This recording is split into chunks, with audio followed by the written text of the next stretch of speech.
Lazarus, what's up, dude? Welcome to my first podcast episode, man. That's right. That's right. Here we go, man. Thanks for helping me set all this up, man. This has been a I trip. got you. It has been a Golly. trip. Hold on. Let me put one of these fresh ones in real quick. Oh, he's popping a fresh A one. Zinchino. A Zimbabwe. You're so crazy. See? Oh man. So tell me what you've been doing, dude. It's good. It's been good catching up with you and stuff, you know. So tell the Yeah, people. just doing a lot of music lately. That's it. Cool. Working the daily grind and putting in a lot of work on music right now. Yeah, that's good, man. Yeah, I hear some of the beats that you do, and some of the music. You're so good at recording, it doesn't even sound like you, bro. I'm like, is that Linkin Park or what's up? you I got get that. that a lot, actually. You got that Linkin So- Park rapping. Like, I don't Oh know. yeah. It's crazy, man. But do you remember how we first met? Oh yeah. Oh yeah. so, Good old Pennsylvania Street. dude, you remember that house? That I house, do. man. If anybody remembers the house on Pennsylvania, comment or something because, gosh, that house was flagged, bro. Like the cops, like once they figured it out and how many ragers we were throwing there. I mean, it was nonstop. They were knocking on the door. I'm surprised we didn't get in trouble like even worse than what ended up transpiring. But Dude, wild times in that oh house. my gosh, dude, I remember it was like our first. Me and my buddy were driving down to Casper, and we were gonna live there in that house, and we were getting ready to start college, and I remember pulling up, man, and I thought it was just like, oh, we're gonna move in, nobody's gonna be there, our friends are gonna help us, it's gonna be nice and quiet, we're gonna, you know, drink a couple beers. We pull up, man, and there's like people in the front yard, like loud music blaring, and the parking lot next to the house. Remember that laundromat there? Oh yeah. Dude, that was full, and I thought that was just people at that mini mall. No, they were all in the house. And then I see this guy walking around with a deck of cards in his hands. Who was that guy? That was that was this guy. That was this guy right that here. was Mr. Lazarus Benson, everybody. At Yeah. first, I was walking around though, asking, "Hey, can I show you something?" And but it was all, Dude, you were getting turned down hard, man. Lazarus Benson, the Great. That's what I called you, man. But you were walking around, and everybody's like, "Oh no, maybe later, or maybe later." And then I got tired of seeing you get shut down, man. And I was like, "Show me some." And you just blew my mind, dude. I remember you had me write my name down on a card, and I saw my name on the card still when I closed my hand, bro. Like, and you did something or whatever, and you're like, now look at your card. And I looked, and my name was off of the card. It was a completely different card, dude. And then you pull this card out of the deck or somewhere. I can't even remember. I'm probably explaining this horribly. I remember what I switched them in your hand. Yes, I and I showed you another card, and then I switched it, and your signature card was in my hand, and that card was in your hand. Yeah, I remember that. yes, and then you had my card. I was like, "What the?" And then everybody just started Everybody, yeah. gathering. Whoa! Did you see And then that? I'll never forget when I swallowed needles and sewing thread at your Oh, house, and then pulled them back up threaded. that was that same night, man. You Was had that already. Did you just have that in your pocket? You knew you were gonna get it I had going. needles and sewing thread. I was like, I got to do this at some point. To this day, I don't know how you swallowed those dang needles, man. That was crazy. Didn't you pull one out of your neck or something? Like I don't know what you did. You were crazy. No, You were crazy, dude. I Lazarus cut a Ben. quarter out of my arm. Yeah, Lazarus Benson, everybody. Gosh. Man, yeah, that's how we met, man. And then we had some classes together, and I saw you at the gym, and then you threw like a card through Yeah. the window, and it was on the other side. I'm like, that was at the mall. Uh huh. These guys, like this guy would just walk around town. He was the David Blaine like the street magic, huh? Right? Yep, yep, yep. That was like a thing. Like the street magic was the thing then. Chris Angel type stuff. Yeah, I was And like the David Blaine of Wyoming. you were, dude. You were, and I'd see you downtown sometimes, just walking around Casper doing tricks. So if Yeah, you guys want to see some of his tricks, you still have your YouTube channel. I still got my YouTube channel. Yeah, And what is it? yep. What is it? It's Lazarus Benson Magic. Lazarus Benson If Magic, they want to everybody. see the yeah, if they want to see the magic stuff, that's where it's Man, at. remember There's when a lot of I? magic, Yeah, hypnosis. yeah. And then like you tricked that cop that you were drinking a 40, and then he smashed the bag, and then the 40 wasn't there anymore. There's a funny story about that. I did that before. Did you ever see the video with the guy who made the bag of weed vanish in front of a cop? You ever seen that? No. It's not real. He ended up saying it was like a skit, Oh. and he like that was like an actor comp. But Oh. the crazy thing about doing that bottle trick, I had ended up doing that before anybody else had done it. Really? Me and so then other people started doing it. Yeah, because I'm not like, not too like far after you did it, there was a viral video of a guy doing it, man. And I was like, that's the yeah, trick yeah. Laz did. So people started looking at that and like taking it, and Well, you which it's all right. It's yeah, whatever, but you were part of it like a just magic community, right? in a way, yeah, yes and no. It depends. I was not a big like person tied with magicians and like buddy with a lot of them. There are certain ones I'm friends with, Hmm. but a lot of them not so much.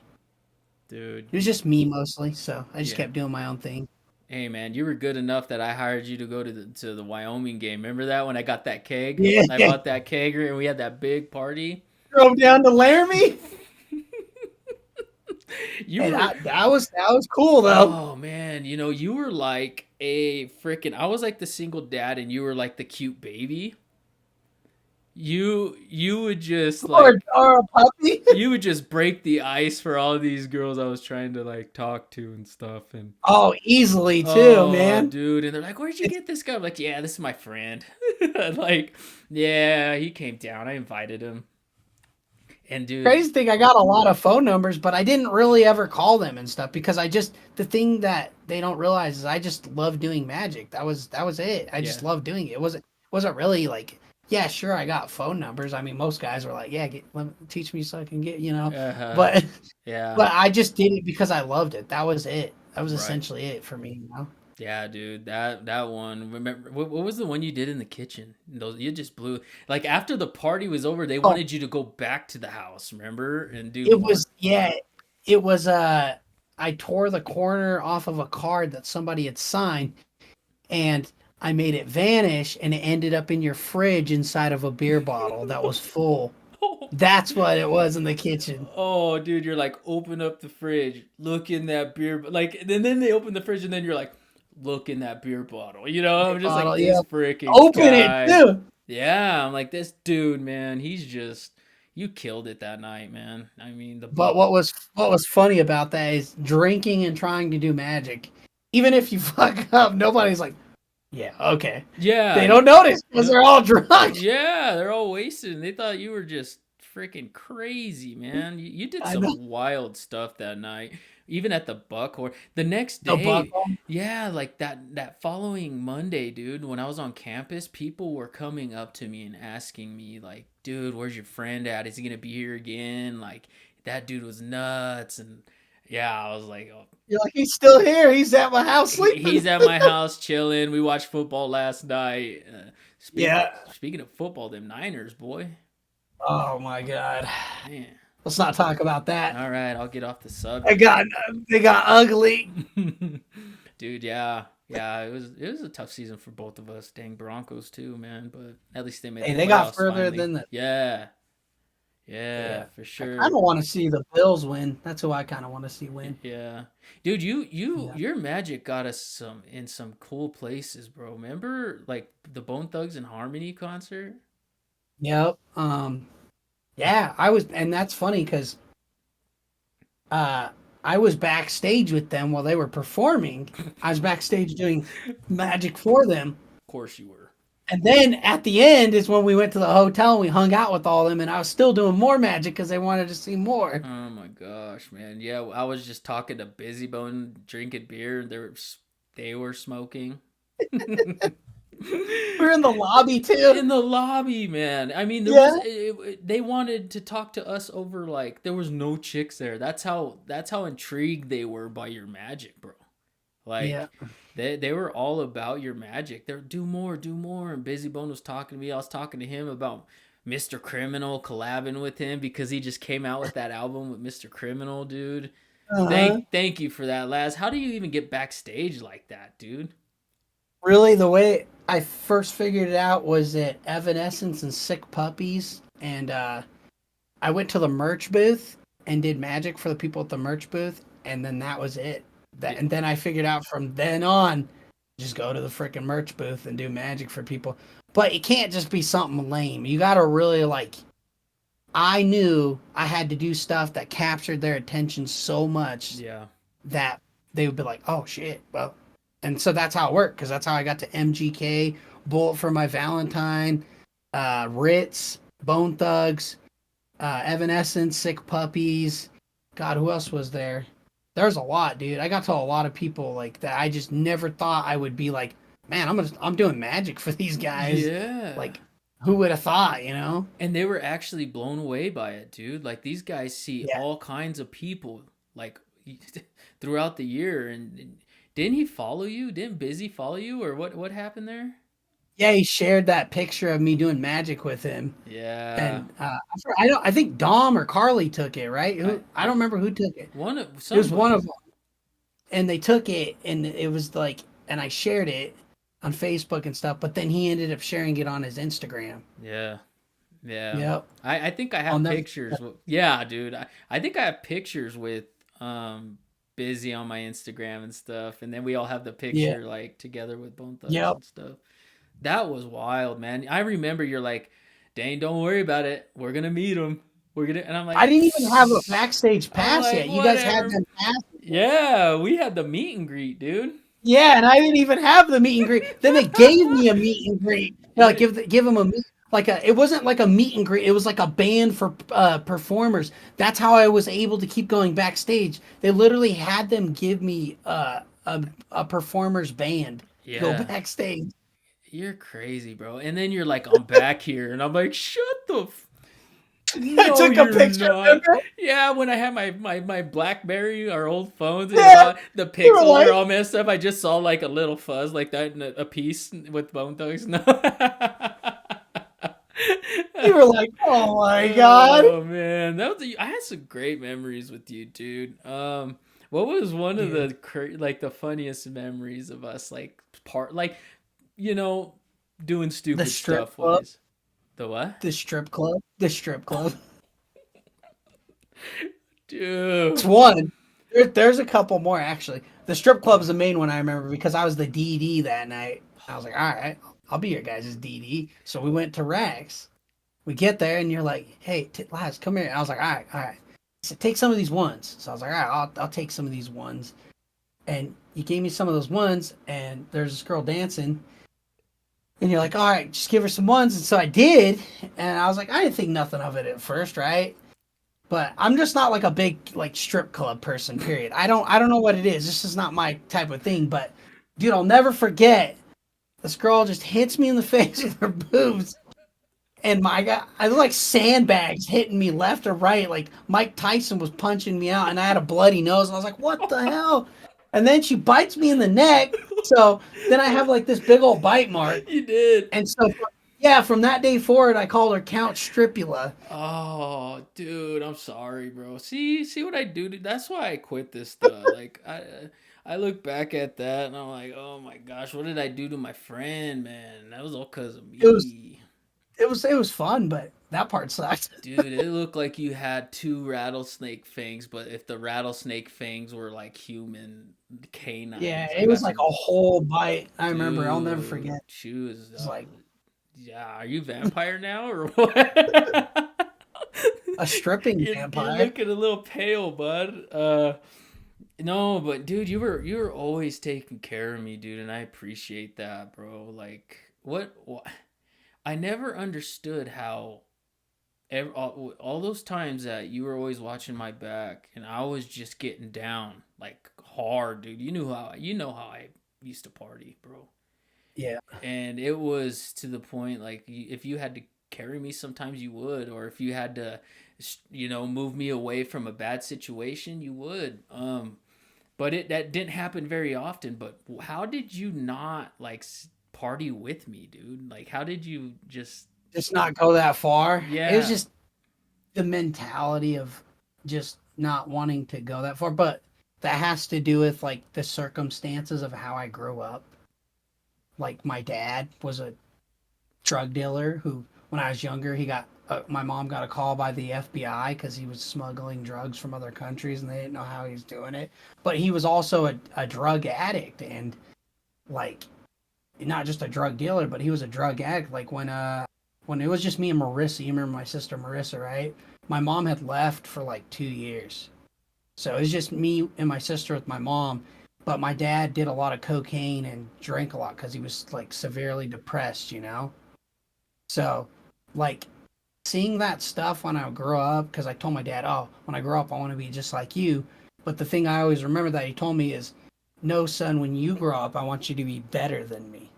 And that always stuck with me because of how much I just seen, and over time it happened, how much I seen it destroy just like him mentally and his body and his self, like that stuff wears on you over time. It wears on you mentally and physically, but it can take a lot from you too. Like it can destroy other relationships around you, and that's kind of why I didn't get to that point. Like, don't get me wrong, I had my fun in sometimes and stuff, and I got far in some of those points, but I think that I just kept sticking that mentality of I don't want to be like that. I don't want to end up like being in that position because I mean things were rough already, and it wasn't even just like my dad being a drug dealer and my dad being a drug addict or alcoholic sometimes. It was just the fact that seeing that and then like if you hear some of the stories of how I grew up, that changes your perspective by far. Dude, yeah, I can only imagine. Dude, tell us, do you have any stories like of A lot of them. seeing tell us some crazy stuff, man. That's because uh I base this on people who've been indirectly affected by it. You know what I mean?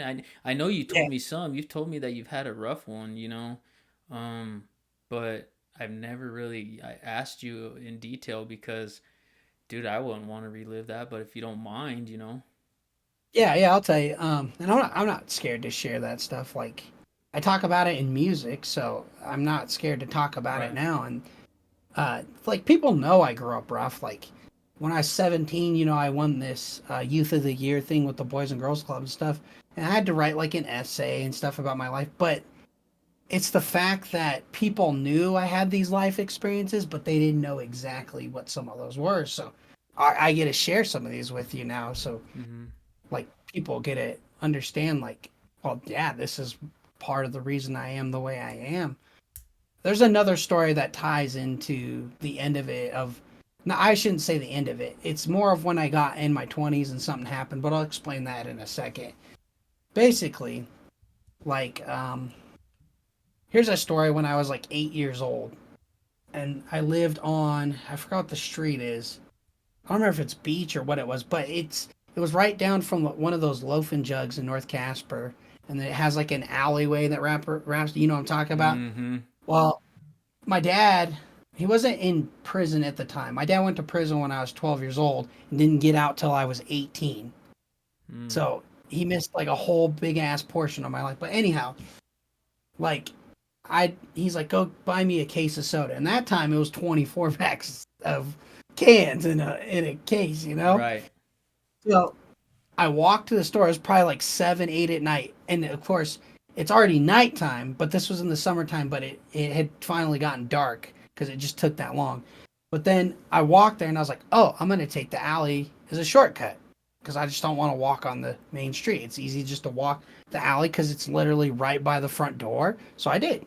I walked to the alley, went in, got the case of soda, walked out. While I was walking down the alley, I was like, all right, I'm gonna walk back down it. So I walked back down. I was going home, and uh, as soon as I turn the corner and get on the sidewalk, right, all I see, and this is just random shit that just kind of happens. This doesn't have anything to do with how my dad did stuff, but this is just how I kind of grew up, and like stuff would happen sometimes. Basically, yeah, I turn that corner. This guy comes running out. Like I see this foot just come running out of the corner because I turn around. I'm walking. I look behind me, and I see him run out, and the truck pulls up and gets right beside him. These dudes get out and beat the shit out of him with a baseball bat. Just it was like Ooh. 4 or 5 dudes just beating him with a baseball bat. The driver gets out, walks over, cocks, like pulls a gun out, cocks it back, pops him in the chest like 5 times, picks the dude up, puts him in the back of their truck. Everybody else gets back in. The guy looks up at me. As I'm looking back, I turn around. I have this case of soda in my hands. I'll never forget it. The case had broke at that point, and all the sodas went everywhere. Mm-hmm. And then he looks at me, walks over, says, "If you tell anybody about this, I'll fucking kill you." Turn around, got in his truck. They drove off with the guy. I don't ever know what happened. I didn't ask no goddamn questions. I Dude. picked up the sodas, put them in the box, and I sprinted my ass home. Oh, jeez. That's one story. That was in North What Casper? people that was in North Casper, yeah, yeah. Here's another thing that was in North Casper, but this at this point, I'd lived on the opposite side of the railroad tracks, so I'd lived on Burlington, where all those trailers are. Um, my dad was in prison at this point, right? He was in the big pit, and I was like, my mom was a single mom struggling, so I was like, okay, I gotta try and help. So when I was a kid, I'd go mow lawns and try to make money, and I had a paper route when I was even younger than that, and I'd wake up every morning and do the paper route, and I'd buy my own stuff. Well, my mom was struggling because she was a single mother, trying to raise 4 kids. So I was like, all right, well, what can I do to make a lot of money really quick? And it was summertime. I'd, like I said, I'd go out and mow lawns sometimes. And I told my mom that, and I was probably gone for like 2.5 months. Didn't even come home yet. I was Whoa. gone for like 2.5 months. And so I went, and my dad had this book. My dad was really smart about if you wanted your drugs or if you wanted to contact the people he didn't put their names in this book. It was like a code. You had to understand how to break the code to understand how you get your drugs and where you get them from, or who you got to call to get them.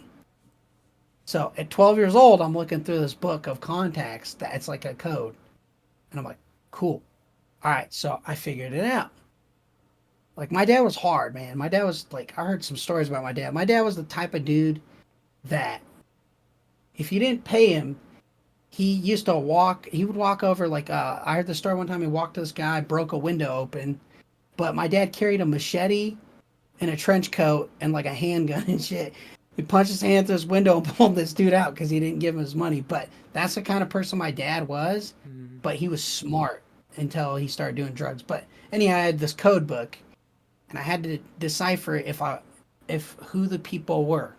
You had to figure it out, and it was like some letters you had to match with some numbers, and it would spell out certain things. But anyhow, I was like this 12-year-old kid.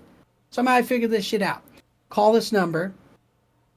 Didn't even tell my mom. I just call this number. And this was my idea.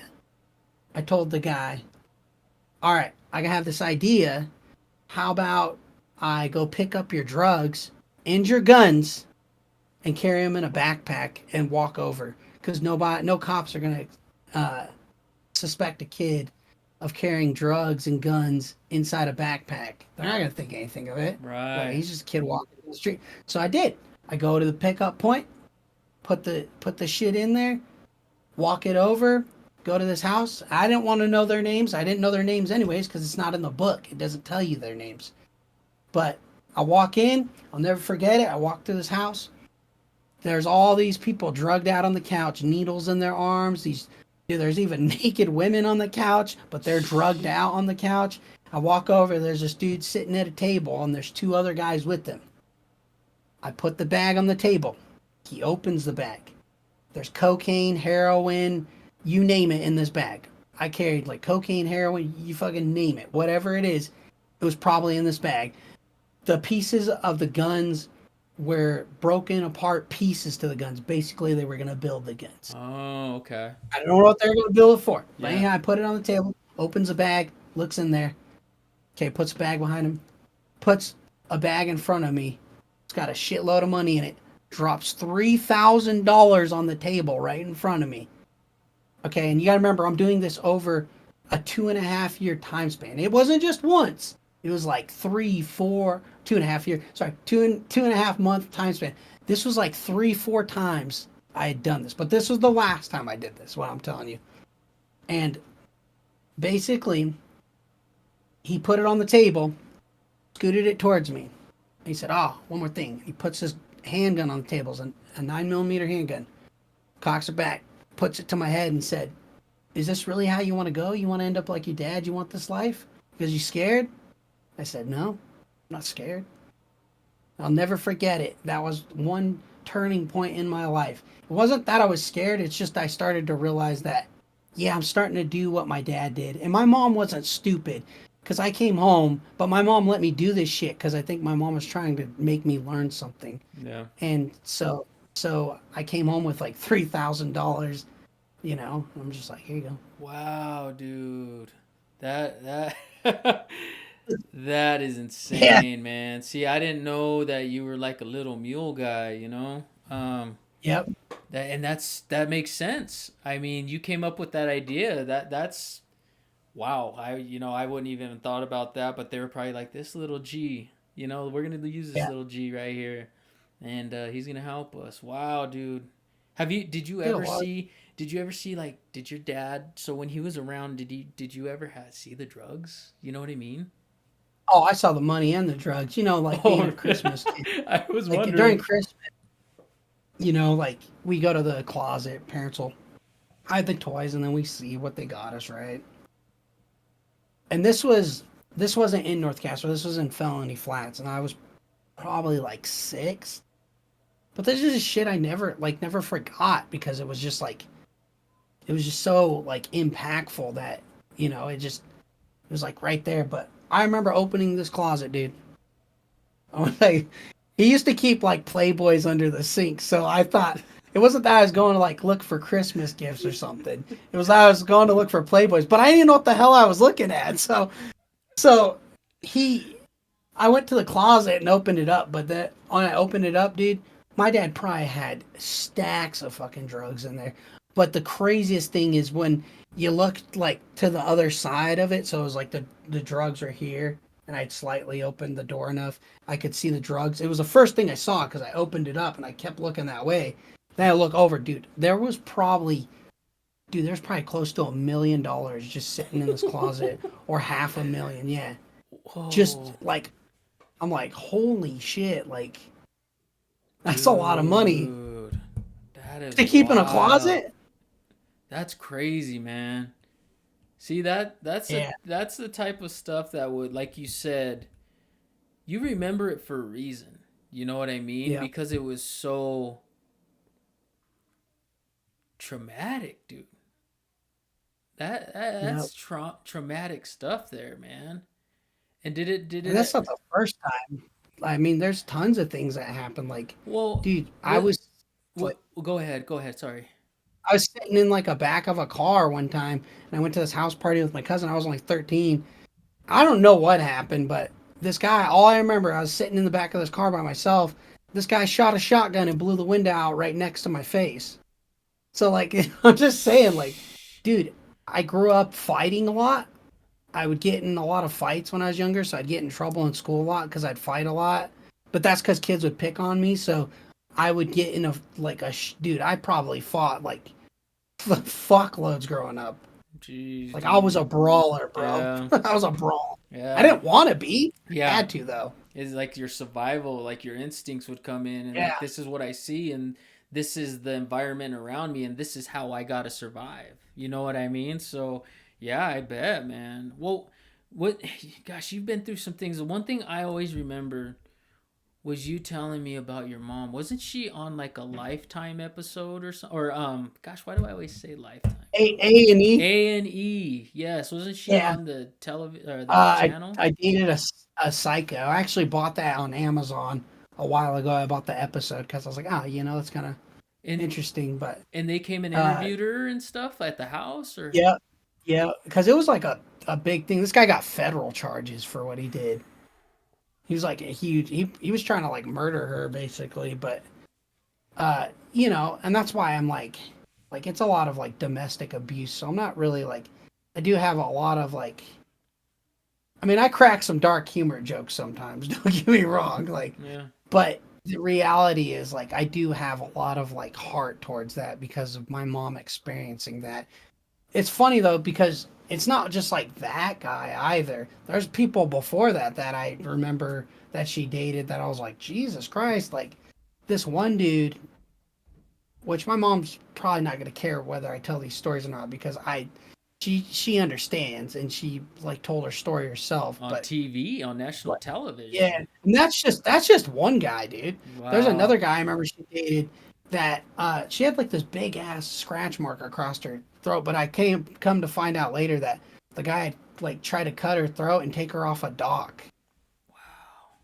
And I remember seeing her have that because I woke up in the middle of the night from sleeping and my mom had come in with that guy and then she had this big ass mark across her throat. But that one guy, my mom had two phones and she had called me, but I couldn't really tell what was happening.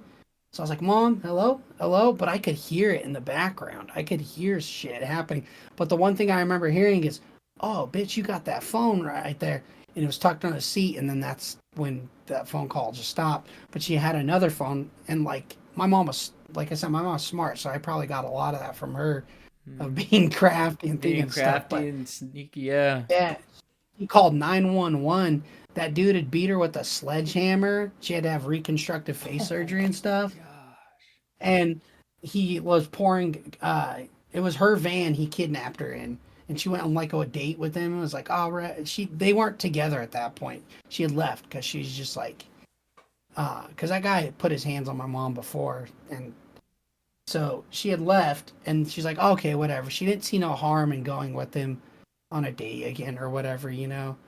But then he like kidnapped her basically and beat her with that sledgehammer. But then he was pouring gasoline on her in the middle of her van. He was gonna light it on fire and burn her alive. But luckily the cops got there on time to stop him. Wow, dude. That how as a having a mom, and as like a son, I would be so angry. How did I was how pissed. how did you Well, I control sat that? at I'd that. be ready to freaking murder somebody, Well, dude. it was my mom really like. I sat at the side of her bed. I'll never forget it when she was just, oh, dude, it was so bad to see. And my mom didn't even like take any kind of like medicine to numb the pain. She just, and that's because she didn't want to like, how some hospitals could be or something.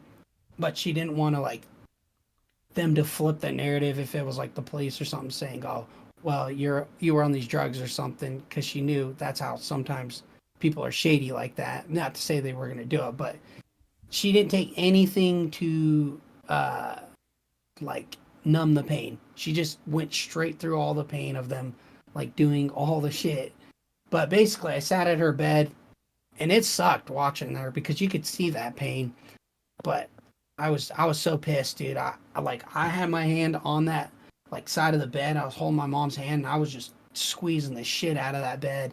My mom said, "Oh no, no, it's okay. He hit like a bitch anyways." But yeah, even my mom beat up the shit sitting in that Oh, whole situation still said that. But my mom said it's okay because she said we'll get through this. man, dude. I'll tell you what, Mexican women are strong, bro. Yeah, bro. Oh man, they don't play around when like something hurts them or nothing. They move on. You know what I mean? And I if mean, if anybody like them, the moms, they hold in a lot just to keep it together for us, man.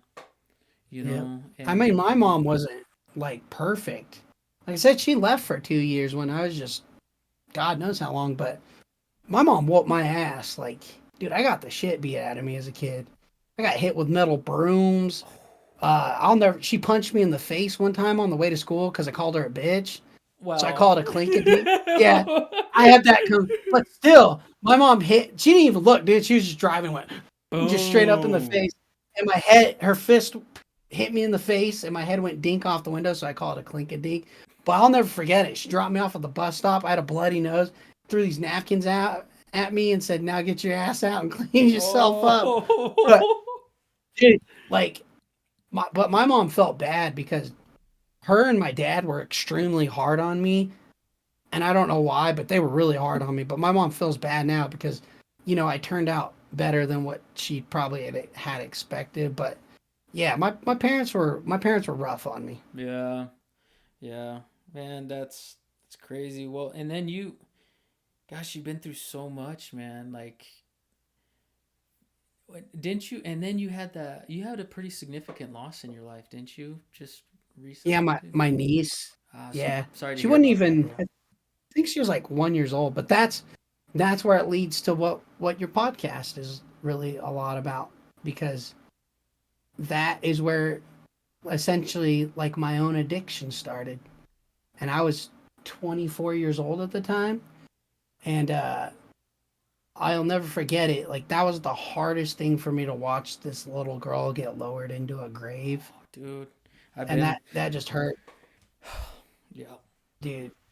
I can't imagine what my sister and my dad like felt though when they walked in her room and saw her like that. But that like led to a lot of severe depression. Um, Not to say I didn't have that before or still have it, because I still got it. It's still there.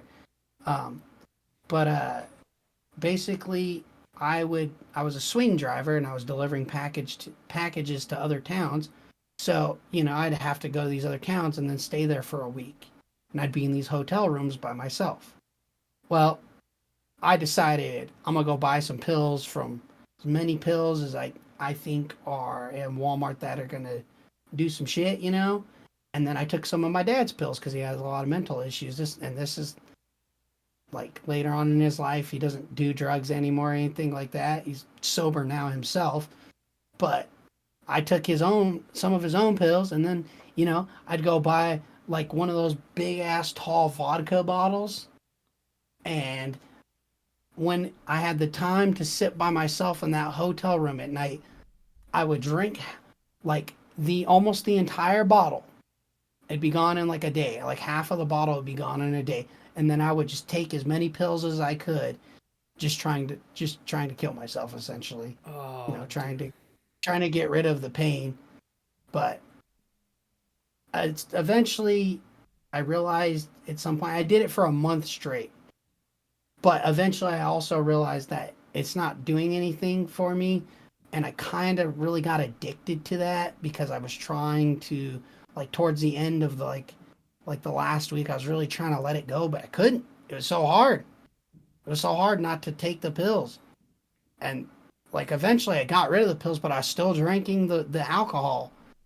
And it's not like I don't mind drinking every now and then, but I just don't want to get to the point where I'm like that again, because that was hard, man. And like, to be honest, I'm lucky because I should be dead. I should have OD'd or been dead at this point. Oh man, I can relate to you there, man. And first of all, I'm sorry that that depression's real, bro. Um, Yeah, and 100%. and for people, it looks so different. There's some people that show it on the outside, and then there's some that, like me, um, kind of cover it up very well. You know, um, I used to get panic attacks really bad, man, and those things, I just felt like I was just gonna drop dead. The impending Hmm. doom, and I always kind of knew what it was from, and it was from just my fast lifestyle, man. Like for a regular person with minimal money, I lived as close as you could get to being a rock star, man. it was always, women, and like I'm trying to get with as many women as I could, and drinking and going to different parties, random parties, weird drugs there, ecstasy, and dude, I knew what the issue was, but I didn't want to give it up, and then Right. when I finally gave it up, dude, I was like, okay, I'm gonna give this a shot, and then I went sober for about 6 months, and by the fourth, maybe third month, maybe, dude, it all went away, and I was happy, but then I was kind of sad, bro, because I knew what I had to give up, It's you like you know. had to start over. Yeah, it feels like you're starting over. And I'm like, who am I without this stuff? Am I gonna be funny still? Am I gonna be that outgoing guy still? You know what I mean? Am I gonna be able? See, my issue is I drank so I could be more social with women. I wasn't very Right. confident with myself, and I had a big lust problem, dude. I wasn't a good boyfriend, and I feel bad for these other women that were in my life because I feel like I wasted their time, dude. You know, Mm. but Mm-hmm. that was so the alcohol was like a root off of the tree, but then there was this big problem right here, and it was just branching out, and I would use that to get to this, you know what I mean? Yep. So it took getting away from that to realize how miserable I was, dude. And do you still get that lonely, like, depression, like as if you were in that motel by yourself, you know what I mean, I, s- feeling? I still get that. Um, I don't. It's not. I don't know if it's being lonely per se anymore. I just sometimes get this like depression feeling. I don't even know why. Like I can't say my life's terrible, but just something in the pit of me still just like grabs at me, and I'm just like, why do I feel this way still? And I don't understand. Like I think it's just now it's just a mental thing. It's just more of a mental battle with myself sometimes. Because Mm. I'm pretty sure I got post traumatic stress when I sleep because I have a ton of nightmares. uh, And it's not like I try to have nightmares. It's like I have these nightmares and then I relive the things that I grow up seeing, but I'm not trying to think about those. Like I'm normal and throughout the day, but then when I go to sleep, dude, it's just like what the hell? Like sometimes I'll wake up crying or screaming in my sleep or like mm. but I don't that's almost part of it, but the depression like it just hits sometimes, dude. I'll be making a song and then just out of nowhere I'm just depressed and I don't want to write anything or anything like that. But it just hits. It'll just randomly hit me. Yeah, and gosh, man, that's like, did you ever think about, and you don't have to answer this, did you ever think about like suicide too? Like when you were depressed? Just like not acting on it, but just like, did it ever cross your mind? It did. The only time it really crossed my mind is when I was seeing my niece uh, die. That was when it crossed my mind because I was trying to do it. I was trying to do it by taking all those pills and stuff. Oh, But yeah. now it doesn't cross my mind. I just dude, I get like I don't know what it is. It's just something now that just hits and I just get like I can feel it in the pit of my stomach. And it's not that I get lonely okay, when I tried to work with people a lot of times, let's say this, and this happened a lot here. Don't know why, I can't explain it. Uh, maybe I try to like collab with somebody on something. It doesn't matter what it was, or try to do something, Like I'd get dogged out a lot.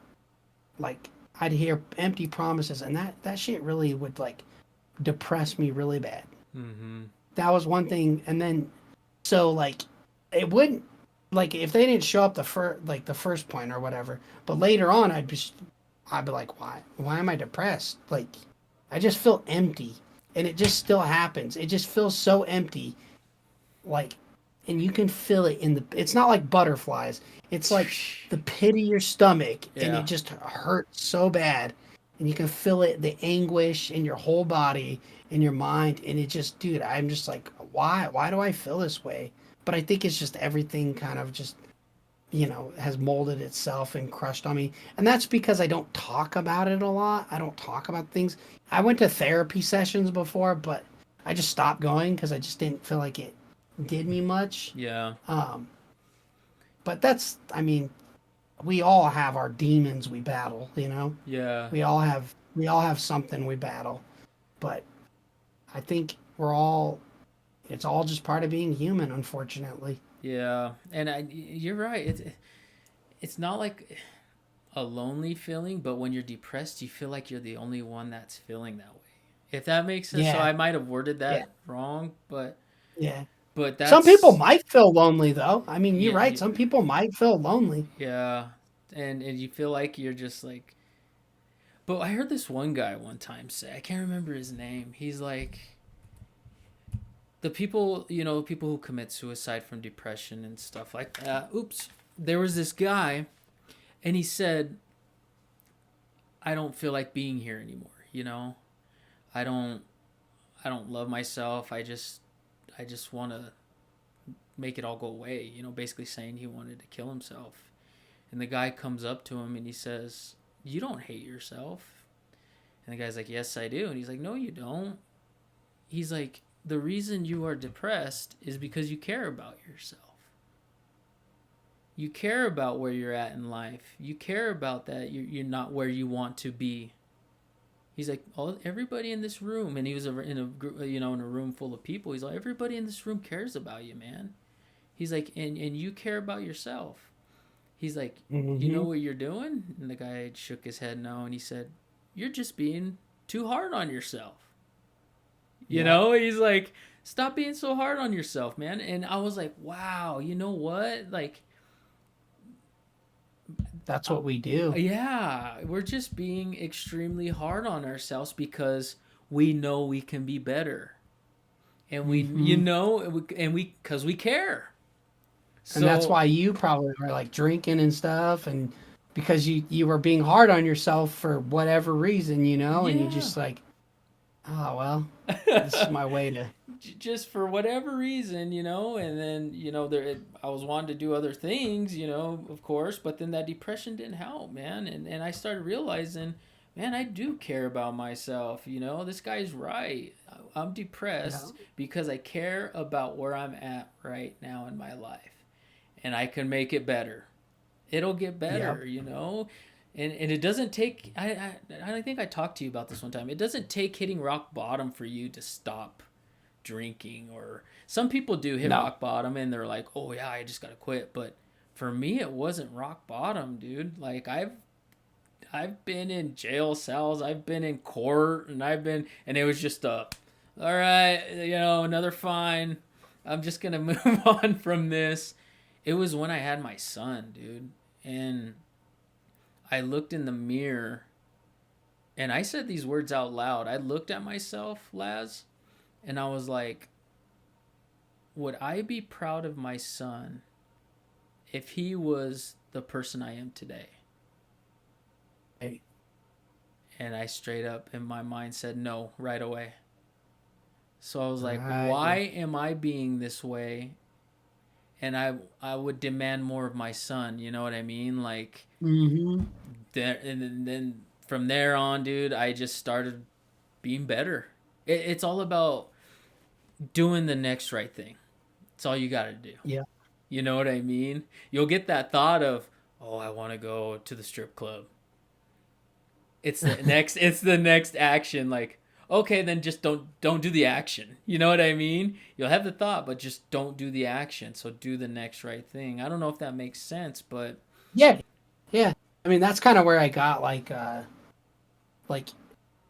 when I thought about doing that stuff, like taking those pills and stuff. And there's times I thought about going back to it, but then I again, was like, nah, yeah. But then I realized, like, no, I need to do this. And so that was like, I'd go do like make a new beat or something for mm-hmm. music or finish a song. That I tried to find ways to distract myself from like having those thoughts again. Yeah. Yeah, man. It really is a journey, ain't it? This life. Yeah, life is a hell of a journey. But it makes us who we are, Laz. Like, look, dude, you are who you are, and it makes us some tough Exactly. sons of guns, bro. Yep. Like, you Yep. are a tough dude, man. I remember when you were in the weight room and you were getting jacked, man. I was like, "Where you getting the Getting back roids? at Where you getting the roids, Laz?" the Roy's head. You were getting I was huge. I was big, dude. I was 185. Yeah, I was 8% body fat, and and you're I was like, yeah, you were jacked, and you're exactly right, man. You just find other things to do. yep. That's how I did it. Like I was doing magic at that point in time, but that was one of the things that really like distracted me. But that was just like because I was doing 240 plus shows a year across Montana, Montana, Colorado, and Wyoming. I Hmm. was doing all three of those states, so that became a huge distraction. But it sucked. You know, it sucked though. I was in the middle of a magic show, and like it was just like a walk around, right? So like it was like a walk around party, and that's when I got the call that my niece was dead, and that was tough because I was like, well, I gotta finish this show, you know. So I commend you, like bro. that I remember, that was rough. I remember magic trick you showed me. Hold up, let me see if you can. I've been pulling this on. Let me see. Ready, guys? Okay. Yeah. Okay, you see it right here, and then boom, it's gone, and then it's back.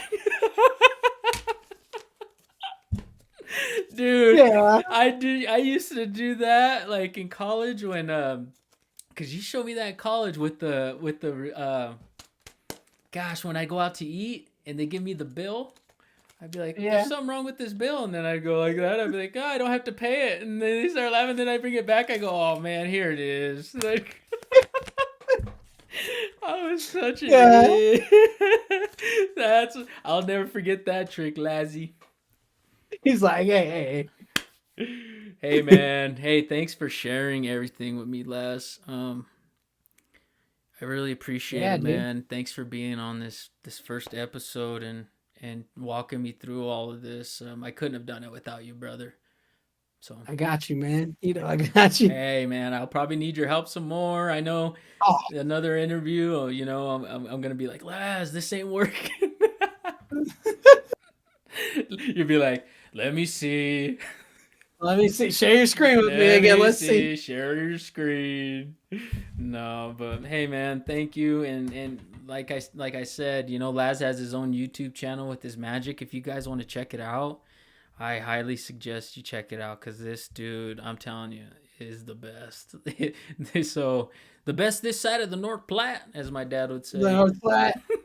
You guys will see some cool music stuff. I haven't done magic in a long time, but Dude, yeah, I'm yeah, gonna have to check out some of your music, and this won't be the last time we wild. talk, bro, because you're my brother. No. It feels good. Yeah, that's it. Feels good reconnecting with you, man. So I really appreciate it, and like I said, go check out Lazarus Benson Magic Yep. If they want to see some magic, yep. on YouTube. On They, YouTube, yeah, if they just type in Lazarus Benson, all that stuff will pop up. Music, magic, it'll all pop up. right? Is there anything you want to ask me, Laz, before we go? Oh, let's see. How do you feel now in your life? You know, how do you feel like? Because things are a lot different for you now than they once were. You know, Yeah, how does it feel now?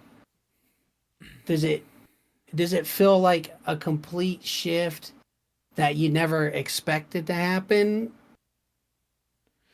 dude. Yeah, honestly, if you would ask me this about 10 years ago, there was no fire in me that wanted to slow down at all.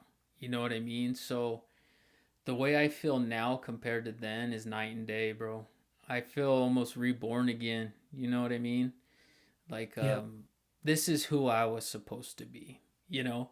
But Mm-hmm. I think God wanted me to walk a different path to show me some of the things that are out there and prepare me to become tougher, man. We go through these things for a reason, I believe. I mean, not everybody believes, but that's, you asked me, so that's how I go by it, you know. So I try to look at it as a blessing of what I went through, but I definitely feel a lot smarter because of it now, Laz. Like I feel more with wiser, you know what I mean?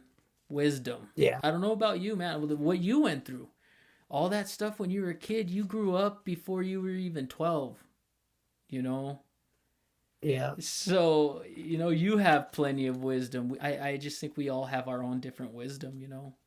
There's some Yep. people that don't go through that and they use their wisdom and they find their journey right away, you know? I want to become a doctor. Well, they just become a doctor, you know, and no obstacles in their way. There's nothing like that. But dude, I feel great. Do I look different? Yeah, you do. You look Do happier. I look You can tell different? you look a lot happier in your life. You can Do tell. I? Man, I At remember. least at least from like when I seen you, and in those days, you look a lot happier at this point. Like, not to say you weren't happy, but like you can just kind of see the It's difference. like an aura in people almost, dude. Like you could Yeah, see a bro. glow. You know what I mean? And I could see it in you too, man. Like we're completely different people than what we were before. We You know. were. Yeah. And yeah, yeah, that's a true thing. You know, people have a different glow about them when they figure it out. You know, and I'm not saying that I haven't messed up since then. You know, we're all Right. we're all gonna mess up, man. And that's another thing I want my viewers to understand is when you mess up. Would you say that other day? Just keep moving forward, one foot in front of the other, man. You know, don't go Yeah. backwards. You know. Yeah. I was telling you about a song that I have Yeah. that's called, yeah, it's I forgot what the freaking song was called. Oh god. Dude, uh dang, What Remains is what the song's called. And it's about taking like your past, and all these mistakes. Maybe you made all these mistakes or bad things, but those built who you are today. So the chorus line says, "Wear the crown of what remains." So you just move forward because you're wearing the crown of who you are, regardless of those things, and you keep pushing forward. Mm-hmm. Dang. Fueled by the fire. Yep. The Jeez, bro. lyrics say, "Fueled by the fire, no shadows in my way." Dude, what are you saying? I should become a songwriter now? Yeah, I basically just said your whole song, man. Yeah, you just said the whole song. That's one of them, but yeah, that's the gist of what you're talking about. That's really what Yeah, life is about. and it Like, you're gonna is. hit trials and tribulations, but all you can do is just keep going forward. That is Mm-hmm. it. That is all you can do. I totally agree, man. And yeah, that's all we need to keep doing. So, well, Yep. Laz, 100. keep it 100, Laz, and thank you, brother. Hold on.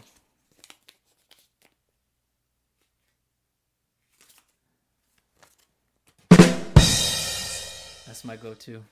All right, brother.